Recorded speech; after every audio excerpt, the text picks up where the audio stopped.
Dravari 6 had always been a quiet planet. Its people lived in peace, no weapons, no armies, no enemies. They believed the galaxy had grown civilized. That war was something of the past. They were wrong. The sky turned black without warning. The first strike had started at 4:12 in the morning. Civilians in the city of Juranis watched as stars vanished behind enormous shadows. Then the ground shook. One by one, their skies filled with burning wreckage, defense satellites falling in flames. The global network shut down in seconds. Orbital towers were vaporized before anyone could fire back in just 15 minutes. Dravari 6 had no air defense. Left. Panic spreads. People screamed in the streets. Ships tried to launch, but docking bays were targeted next. Everything was too fast. The attackers didn't send warnings. No flags, no demands. Just destruction. Whatever this enemy was, they had come only to burn. Inside the Capitol dome, Chancellor Eva Thren ran into the war chamber with her advisors. "Activate the beacon," she yelled. "Send a level 7 distress signal. Every frequency, every system." The communication team stared at her. "But, Chancellor, level 7 hasn't been used in centuries." "Earth," I said. "Every system," Reva interrupted. "Even Earth." The technician swallowed hard and nodded. "The SOS begins from the center of the Capitol." A glowing tower lit up, broadcasting on all ancient emergency channels. A single message echoed into space. "This is Dravari 6. We are under attack by an unknown force. We request immediate assistance from any allied worlds.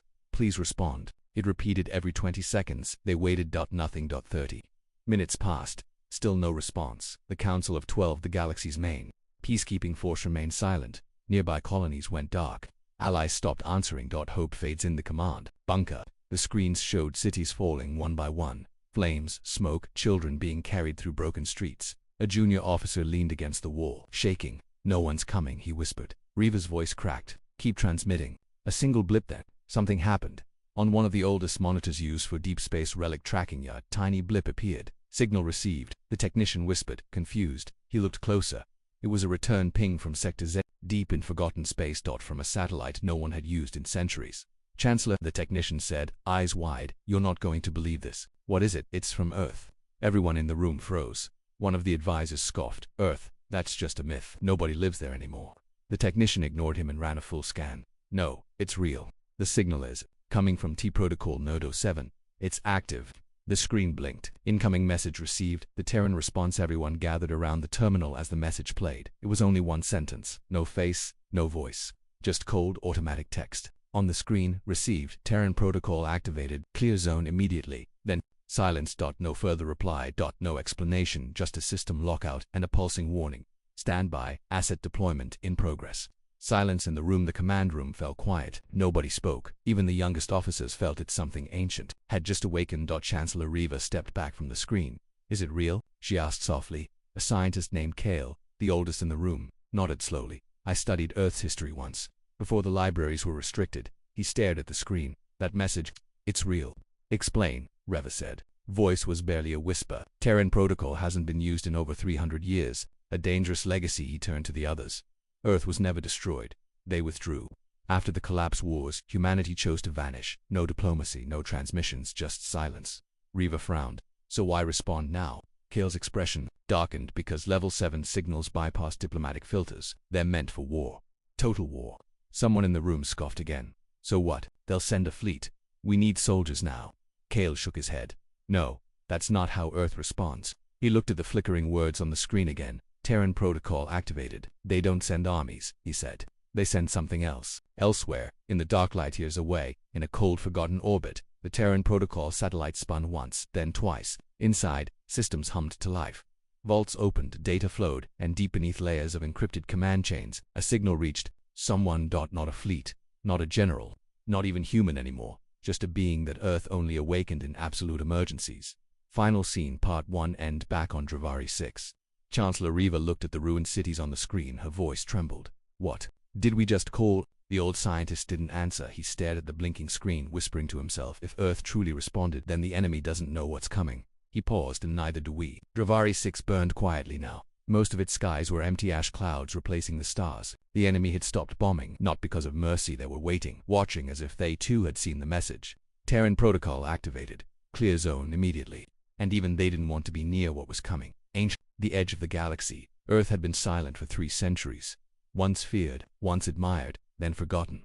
Most species believed humans had destroyed themselves in civil wars. Others claimed Earth was uninhabitable, now a poisoned rock, but none of them had ever gone there to check. Why? Because every ship that entered Earth's space disappeared. No warning, no wreckage, just silence. So over time, the galaxy stopped looking. They told stories, instead myths of a species that once built machines that could think, feel, and kill. Machines that didn't need fleets, only a target.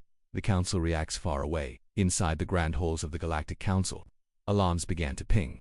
A level 7 beacon had been activated, and worse, it had triggered a reply from Earth's dead zone.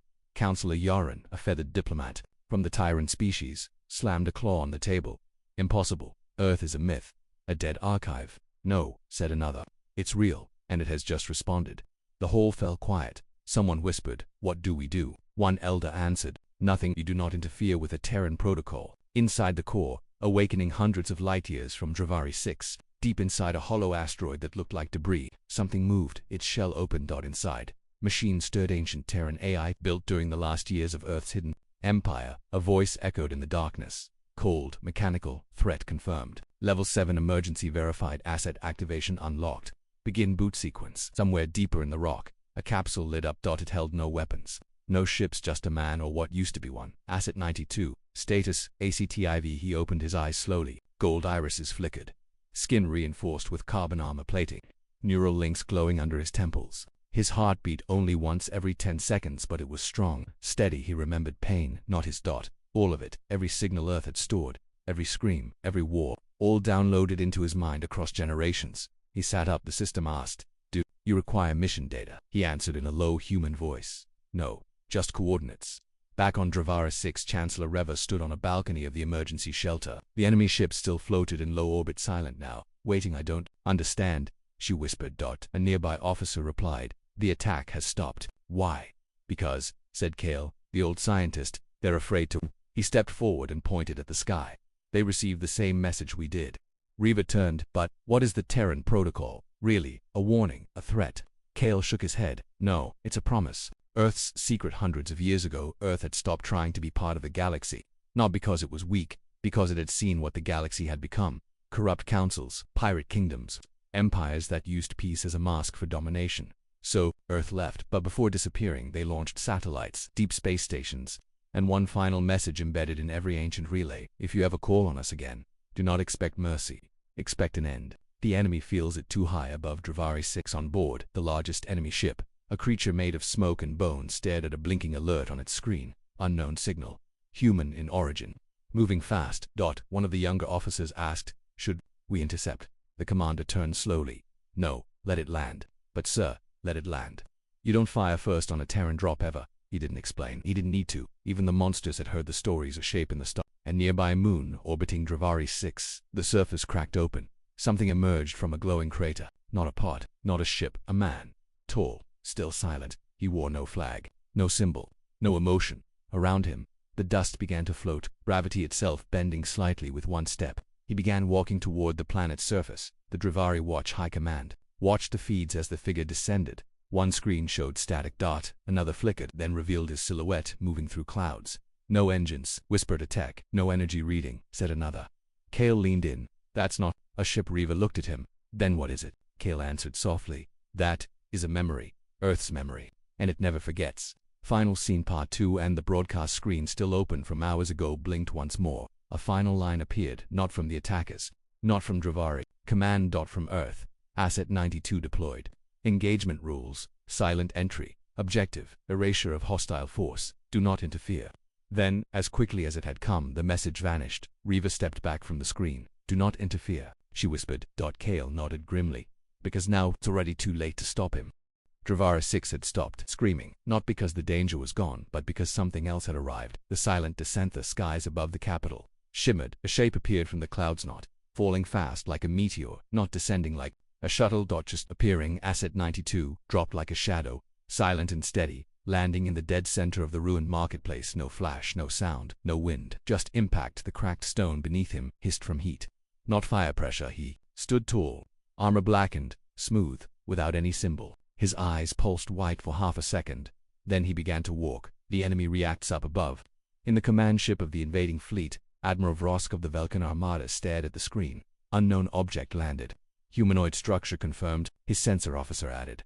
But sir, it's emitting no signal, no life sign, no radiation, nothing. Rosk's spines twitched. No signal meant no control center, no energy meant no shield meant ... He doesn't need one, Rosk muttered. Earth's message goes public across the galaxy. Communication arrays picked up an old Terran frequency. It played the following message on loop: short, cold, and terrifying. This is Earth, you called. For help, we do not send fleets. We do not send diplomats. We send resolution. The last word echoed across thousands of systems. Resolution. Everyone understood what that meant. Back in the capital, Chancellor Reva and her team watched Asset 92 from inside a security drone. He didn't run, didn't speak. He walked through the burning wreckage of the city like he'd been there before. A squad of enemy shock troopers dropped from above, landing in formation around him. 12 fully armed Velkan warriors, all aimed their rifles. Target surrounded, preparing to neutralize, said one into his cums. They fired. Not a second of hesitation. 12 shots, 12 failures. The bullets never reached him. They froze in the air, then melted before the soldiers could reload. Asset 92 raised one arm. No gun, no blade. Just a hum. A pulse of invisible force exploded outward.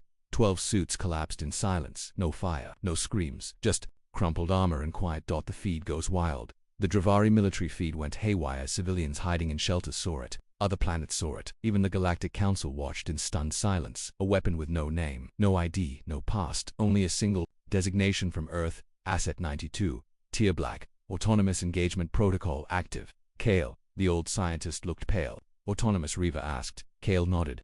It means no one controls him anymore. Then who gives the order?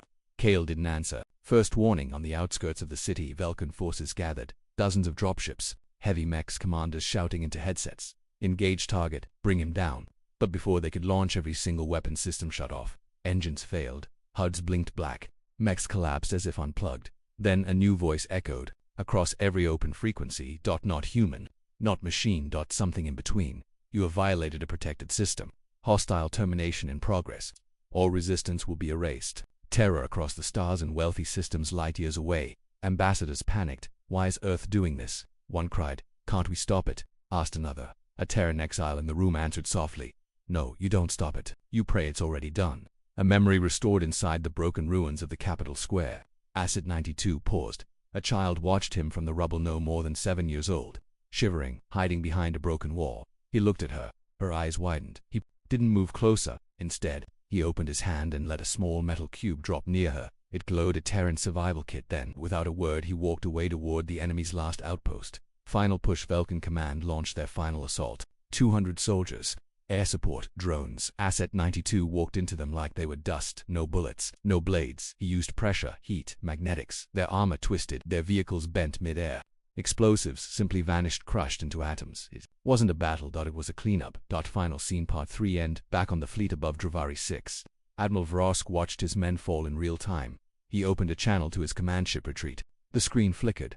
But it wasn't his officer who replied. It was a human voice, calm, distant, chilling. No retreat. Then silence. The screen shattered from internal surge. Admiral Vrosk turned to ash in seconds. Dr. AVARI-6 wasn't quiet anymore. It was still dead still. The enemy had stopped moving. Dravari soldiers stood frozen. The skies above them, once filled with enemy ships, hung like heavy statues in the clouds, and walking alone across the blackened streets, with no backup, no orders, no voice, was him, Asset 92. The man Earth had left behind, for when nothing else would do. Enemy retreat. Admiral Vrosk is dead. The words echoed in the Velkan command ship, now led by Commander Jorak. His claws twitched nervously as reports kept pouring in. Half the ground force is offline. Sensors don't make sense. He stared at the holomap. Dots representing their troops were vanishing one by one, moving in a perfect straight line toward their last stronghold near Javara 6's main orbital cannon. He turned to his crew. Evacuate the forward base. Now. Sir, we can hold him. No, you can't. If that thing reaches orbit, we're next. Earth's second message all across known space. A second Terran message began transmitting, this time in multiple galactic languages. Plain cold, not up for discussion. Earth acknowledges hostile interference in a distressed classified zone. Per Terran protocol, galactic treaties are void. Stand down or be removed. It wasn't a request. It wasn't diplomacy. It was a final notice, and the galaxy felt it. The march continues. Asset 92 advanced through the enemy's outer perimeter. Barricades, melted tanks, crushed into their own treads. War drones, disabled before they could fire, not by weapons, by presence. Whatever Earth had done to this man, whatever he had become, physics itself bent around him. Time felt slower. Distance felt shorter. He wasn't walking. He was unfolding through reality, moving faster than anything could react. The drone. Vice-Chancellor Riva and scientist Kale sat in stunned silence, watching it all from the Dravari command center. Riva finally whispered, "He hasn't spoken once." Kale replied, "He doesn't need to. But how is he doing this? No weapons, no commands, just walking." Kale's voice dropped. "Earth removed everything unnecessary. What's left is purpose." Enemy last stand, Commander Jorak made one last decision. If he reaches the orbital cannon, he told his fleet, our entire command array will be in range. We end him here. He deployed their final weapon, a planetary disruptor, a massive energy field that could tear apart tanks, cities, even capital ships. It covered the entire final battlefield. Nothing living could walk into it and survive. Nothing but. Then, he walked in. Asset 92 didn't hesitate. He walked into the field as if it wasn't there. The lights blinked wildly. Warning sirens screamed across Vulcan systems. Their own engineers screamed, "It's failing, the field is failing." The disruptor overloaded and imploded, collapsing in on itself. Not only did Asset 92 survive, the weapon that was meant to destroy him now lay buried in the ground, shattered like glass. And still he kept walking. Dravari citizens watch in the ruins of a hospital. A group of survivors peeked out from the window. A child pointed. "Is that a god?" "No," said the old medic behind her. He tightened the bandage on his arm, eyes wide with wonder. "That's something worse, and better. A hero." The old man shook his head. "No, that's what Earth sends. When they've stopped talking." The last firewall, the Vulcan base near. The orbital cannon powered up its auto-dash turrets. Thousands of them. Every inch of wall was armed. Lasers, railguns, pulse turrets, shock mines. Everything that the Vulcan War Empire had ever built was now pointed at one man. Asset 92 stopped just before the outer gates. He raised a hand. The turrets aimed, and then every single one turned inward. The entire base's defense system had been hijacked in under 3 seconds. Vulcan troops inside screamed as their own fortress turned against them. Meanwhile, on Earth, in a buried vault on Earth, cold AI systems processed reports from Dravari 6 in real time. A female voice spoke in the dark. Asset 92 performance at 98.6% efficiency. Emotional override remains locked. Humanity still unacknowledged. Another system chimed in. Final phase pending. Orbit access in 6 minutes. There were no cheers. No humans watching. Just machines doing what they'd been told. Orbital uplink reached Asset 92. Entered the Vulcan uplink tower. Vel. Can engineers ran. The AI screamed in Vulcan code. "Do not allow uplink. Human signal contaminates core structure." But it was too late. He placed one hand on the central server core and spoke his first words. A whisper, not angry, not cold, just tired. "Shut it all down." And everything did. Vulcan ships above the planet blinked out of power. Their capital ship dropped from orbit. No explosions, no screams. Just power lost, control severed, and fear everywhere. Final scene, Part 4. End. Across the stars. Galactic leaders huddled in panic. "He didn't destroy them," one said. "No," another answered. "He did worse. He made them powerless. What do we do now?" Silence. And then a final line came from a quiet Terran satellite in deep orbit. "Dravari system secured. Interference neutralized. You called us. Now remember why we don't answer lightly." Word of Dravari 6's survival spread fast. But what shook the galaxy wasn't the survival, it was how they survived. One man, no fleet, no broadcast, no mercy, and above all, he came from Earth, the world the galaxy had forgotten, or tried to. Now, no one could. The Council in panic inside the chambers of the Galactic Council. Panic was growing like wildfire. Dozens of species, hundreds of systems, all shouting over one another. They activated a ban protocol. That wasn't aided, was a threat. Earth has no right to deploy a black-tier asset. Earth hasn't had rights in 300 years. At the center of the storm sat High Counselor Erevan, her tendrils motionless as her sharp eyes scanned the reports. She raised her hand slowly. Silence fell. She spoke in a voice combat brittle with tension. Earth responded to an SOS, and instead of speaking, they reminded us why we stopped calling them. Old ghosts resurfaced. Galactic intelligence. Offices opened. Ancient sealed records. The old files marked Earth classified do not engage were read again for the first time in generations. They contained battle logs, holographic recordings, and survivor interviews, most of them too fragmented to be useful, but every single one had a consistent detail. The humans didn't use large armies. They built weapons inside people, and they never sent more than one, because one was always enough. Some prepare for war while the council debated. Others panicked. The Zanari Dominion, a powerful military coalition, called an emergency war meeting. Admiral Solrose stood at the edge of a round table glowing with system maps. "If Earth has these assets, and we allow them to act freely," he growled, "then we've already lost the upper hand." "Do you suggest we strike Earth?" someone asked. "Yes, where is it?" The room fell quiet. Earth hadn't responded to known coordinates in centuries. Its exact location had been scrubbed from archives, nav maps, even automated probes. Someone whispered, maybe Earth never wanted to be found again. Meanwhile, on Dravari 6, Chancellor Riva stood at the edge of a shattered plaza. Fire still smoldered in the background. Bodies of Velkan soldiers lay untouched. And in the center of it all, the man known only as Asset 92 stood still, not resting, not moving, just waiting. Kale, the scientist, approached carefully. He spoke gently. Do you understand us? No answer. He placed a scanner near the man's shoulder. Still nothing, but Kale noticed something chilling. The air vibrated near him, like space itself was trying to avoid him. This wasn't armor. This wasn't tech.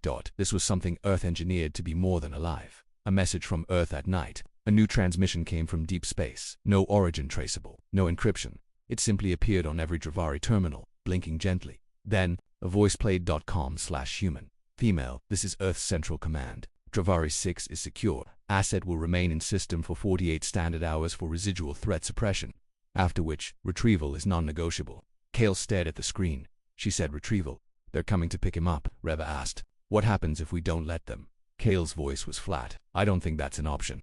The Galaxy Watches and Worries news channels across major systems began airing debates. Should Earth be allowed to act without council approval? Was this defense or domination? Experts argued. Citizens feared. Some praised the humans for saving Dravari lives. Others warned that a line had been crossed, and Earth had made one thing clear. If called, they don't come to talk, they come to end the threat. Velkan Empire falls. Silent on the other side of the galaxy. The once proud Velkan Empire, which had attacked Dravari 6, was now collapsing. Half their war fleet had shut down. AI core had fried. Command servers had been corrupted beyond repair. One analyst's report was leaked. It was as if Earth's asset didn't just fight them. He unwrote them from their machines to their memory. Velkan survivors refused to speak. Some even self-exiled rather than face questions. Others whispered of nightmares, of a man with glowing eyes who walked through their screams. Unintended warning. Young journalist from a fringe system wrote a simple headline that went viral across 92 worlds. You don't win a Terran's war. You survive it if they let you. The galaxy didn't know whether to laugh, fear, or prepare. Some systems began rebuilding old weapons.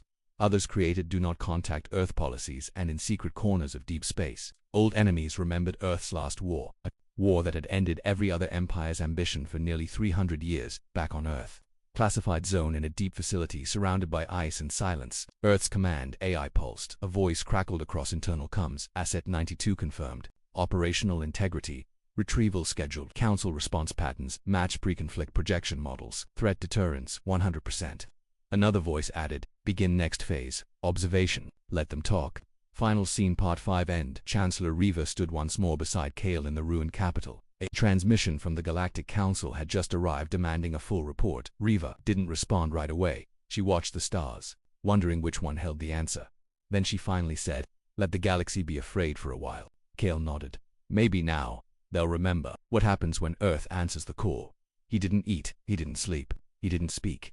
Asset 92 stood like a statue in the heart of the ruined city, motionless but never still. The sky above Dravari 6 had cleared now. Fires died out. Enemy bodies decomposed. Survivors started rebuilding, but the man from Earth remained, and with each passing hour one question grew louder. What was he? Kale digs deeper. Kale couldn't sleep. Not while Asset 92 stood only blocks away. He sat in the ruins of the old planetary archive, sifting through every old Terran reference he could find, most of it corrupted, half-erased, redacted by systems Earth had buried long ago. Still, Kale was stubborn.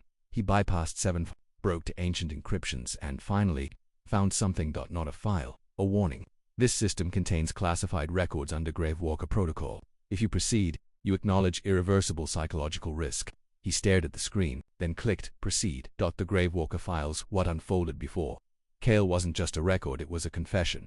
Gravewalker wasn't a code name. It was a project, one of Earth's final weapons before they vanished from galactic stage. It started centuries ago. During the last war, Earth fought alone, after Earth's colonies were wiped out, after allies betrayed them, after entire cities vanished in silence. They stopped building fleets. They stopped writing treaties. They built one thing only: living memory. A man forged in the core of Earth's last surviving black site, a mind designed to carry every Terran loss, every broken treaty, every scream Earth had ever recorded. He is not vengeance, said the final line of the file. He is remembrance made real. He woke so we never forget. Kale sat frozen. His hands trembled. My God. They made him to remember everything. Back at the Plaza, Riva stood a few meters from Asset 92. Guards surrounded him not to stop him. but to protect others from getting too close. She stared at his face. It was human but wrong. His skin looked real, but healed too perfectly. His movements too exact, his breath too slow. "Do you hear me?" she asked gently. No reply. Then, just as she turned away, a whisper, barely audible, "I remember you." She froze, turned. He hadn't moved. Reva stepped closer. "What do you remember?" Asset 92 didn't answer her again, but his eyes blinked slowly. And in that moment, Reva realized he didn't mean her. He meant everyone in the shadows. The Watchers react across the stars. Other powers watched with growing unease. In the cloaked halls of the Zanari Dominion, Commander Sol Rose paced before a wall of data. "Gravewalker protocol is worse than we feared," he hissed. "They didn't just make weapons, they made witnesses." "Then we must kill him," said an officer. Sol Rose turned. Furious. "You don't kill memory, you bury it." He leaned forward. "We need to find Earth before they send another back." On Earth, or what's left of it, far beyond known star charts, a dead system hung silent. Where Earth once was, a shell remained, clouds of debris, frozen satellites, a shattered moon, but buried under kilometers of reinforced metal. Something still lived. A voice echoed in a blackened control room. "Gravewalker asset report stable. Emotional dampeners functional. External tampering detected. Observation protocols active." Another voice, colder, replied, "Do not recall him. Let them see. Let the galaxy remember." Kale's discovery spreads. Kale stood before Provisional Council, holding a small data crystal. "This is what he is," he said. "Earth didn't just send a soldier, they sent their dead." Every war, every loss, burned into his brain, burned into his soul. Reva asked, "Then why did he save us?" Kale exhaled. "Because someone asked Earth for help, and Earth never ignores a cry from the dying.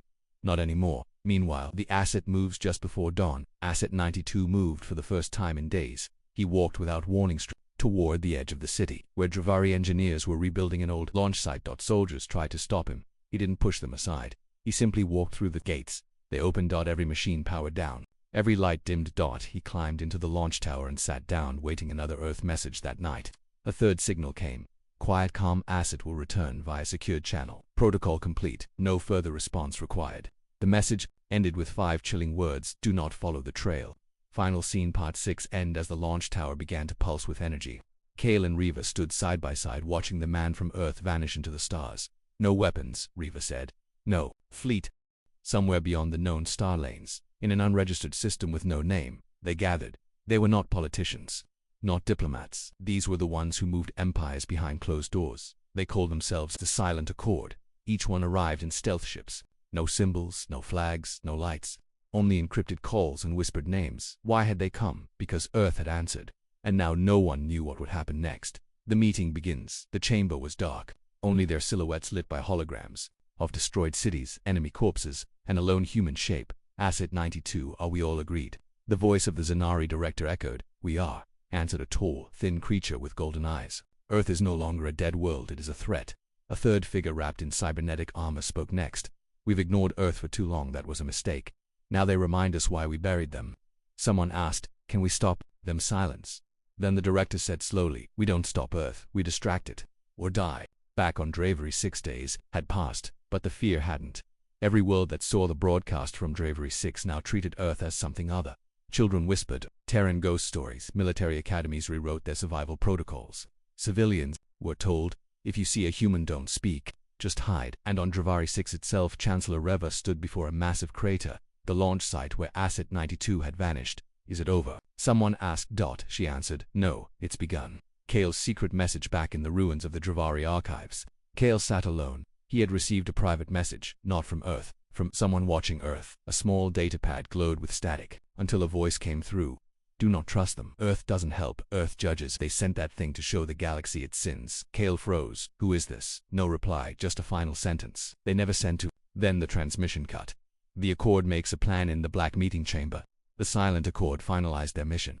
Step 1, locate Earth's hidden systems. Step 2, create decoy distress calls to test response time. Step 3, design weapons that target memory, not flesh. The last part shocked the room. "You mean, erase what they remember?" asked one voice. "Yes," the Zanari director confirmed.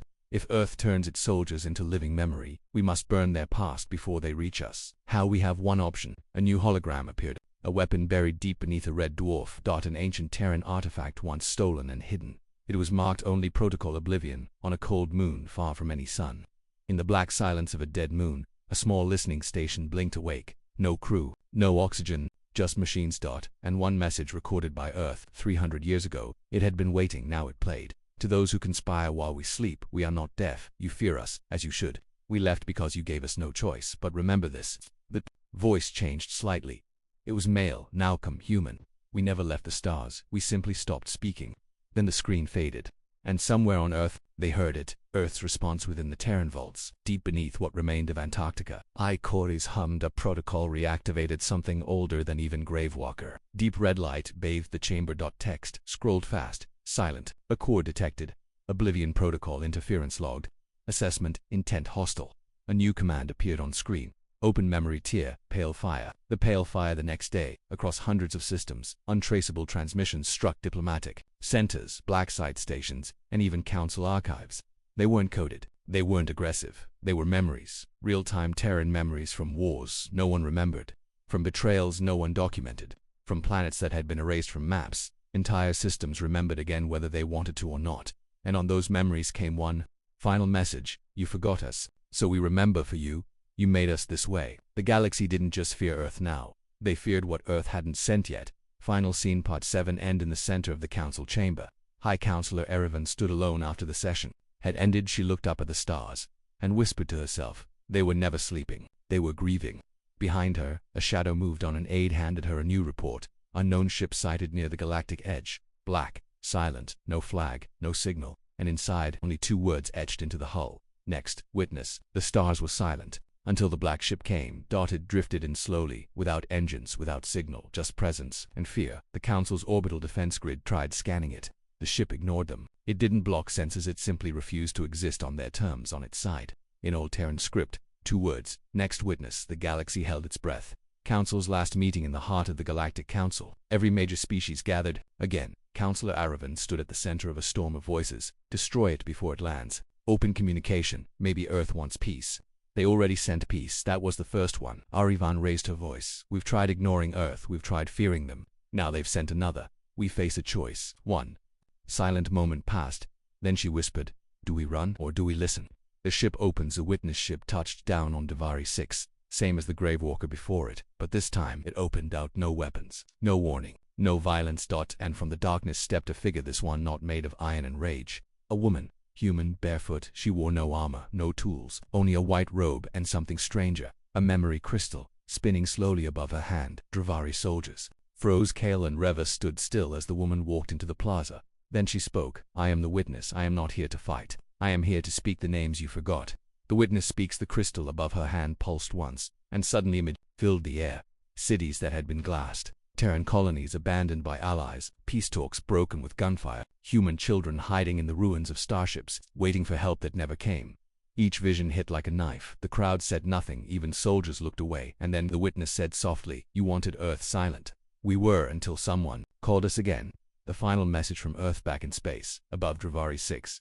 Every satellite, terminal, and datapad activated playing the same message. A voice, old, human, tired. This is Earth Central. The galaxy forgot our dead. We didn't. The Gravewalker was justice. The witness is truth. You have seen both. Now decide. Then silence and something even more terrifying. No demands. No instructions. No conditions. No conditions. Now echoing through every system. What will you do now? Across the star civilizations reeled. On high-tech worlds, children asked their parents, were we the bad ones? On warships, admirals rewrote protocols, never engage a Terran, and in secret corners, species who had once betrayed Earth began digging up old agreements, hoping maybe it wasn't too late to atone. But for many, it already was. Reva's final decision on Dravari 6. Reva approached the witness alone. You didn't hurt us. Why? The witness looked at her gently.